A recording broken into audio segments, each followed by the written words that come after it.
Do you want to learn more about money? Hi, we're here to help. We're at this cool event called Piggy Bank book. I think this is about how kids can spend money more smarter.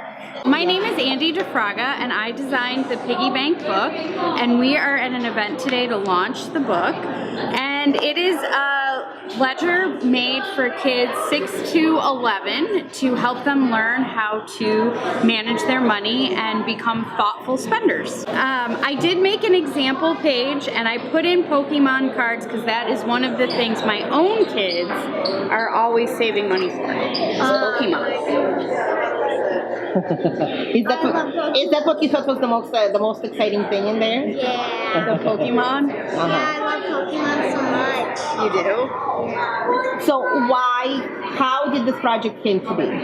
It came to be, it's sort of twofold. I designed a planner for young adults because I teach at Columbia College, and I teach business management to, 18 to 22-year-olds, and one of the biggest obstacles I have there is actually getting them to understand budgeting, because most of them don't budget for themselves. So that project, was geared to try to help young adults, but as I was making that and reading books about the Marshmallow Test and long-term happiness, I sort of looked at my own kids and I was like, how am I going to get these smart habits instilled in my kids now? Because the sooner you learn it, the easier it is. And so reading about the Marshmallow Test, and if you don't know what that is, it's you give a 4-year-old a marshmallow and then you say, hey, I have to go somewhere for 15 minutes. If you can wait and not eat this marshmallow, when I come back, I'll give you 2 marshmallows. And that experiment, I think it started in the 60s, was the first time somebody did it. And there's a direct correlation with a child's ability to resist the marshmallow and later success in life. So I was looking at my own kids, and they're cute now, but when you take them to a store, there's marshmallows everywhere, and they turn into little monsters who just gravitate to everything, and they want everything right now. So I needed to give them something to help them learn to resist the marshmallow. So we designed the Piggy Bank book to help them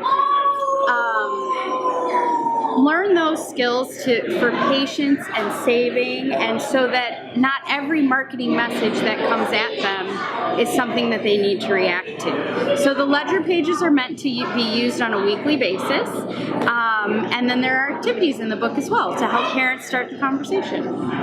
So at which point do you think is a good start for the parent to start talking about money with children? Studies do show that kids are aware of money as early as 3 years old. So, Hi, Batman. so learning how to, talking about money can start that early, but actually writing down and doing the math starts in about 1st grade. How early do you think kids can start making money? What do you think the first sources of money are?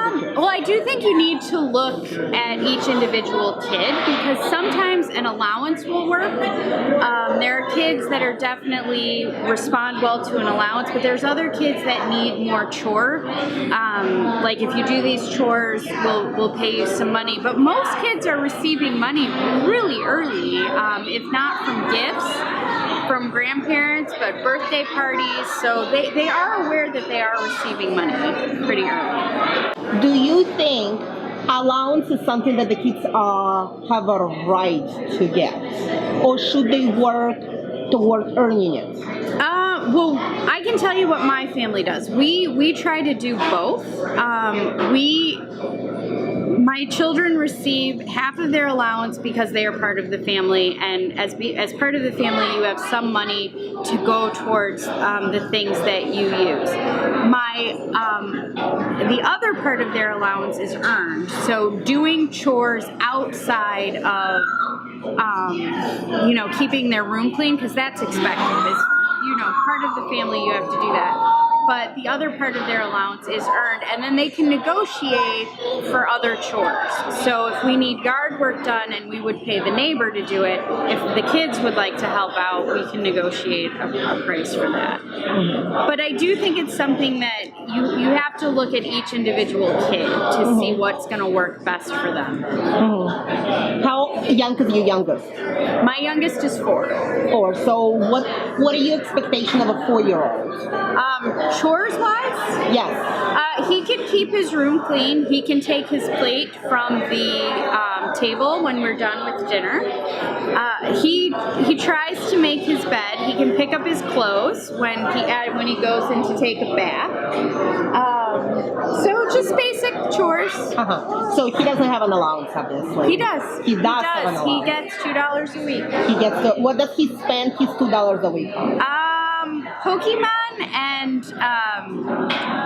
those little surprise boxes, the superhero surprise boxes. Generally, that's what he likes to spend his and Lego sets.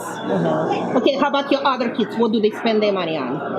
Definitely Pokemon cards, Lego sets, and bobbleheads. I have a son who collects bobbleheads.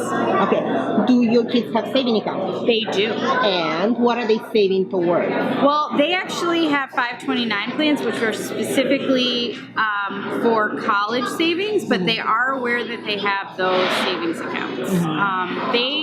We put money in them for them, but it is considered part of their earned money as being part of the family. And we have asked people in the holidays to gift to those 529 savings accounts. As you bring your kids into that conversation, they'll pick up on it, and that's the skills that they really need to go into adulthood. So that is the Piggy Bank book in a nutshell. We would like, please, if you feel financial literacy is something strong that you would like to support, start the conversation with your kids. That's what we ask.